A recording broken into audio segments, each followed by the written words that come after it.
भोजपुरिया डरिला खाली बात से, साच खाती लड़ जाई केहू के बाप से। भोजपुरिया डरिला खाली बात से, साच खाती लड़ जाई केहू के बाप से। तो पीछे हटम न के तनो झमेल होई,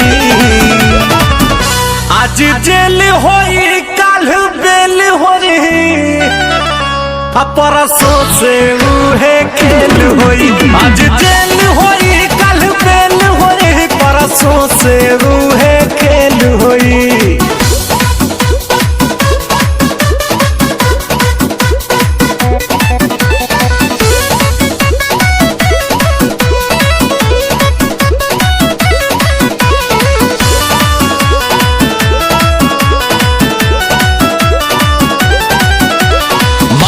पगरिया अमुहवा में पान बा, पिस्टल कमर में असीना उतान बा। इहे तो असली भोजपुरिया के पहचान बा। इहे तो असली भोजपुरिया के पहचान बा। भारी सौ एक अकेल होई,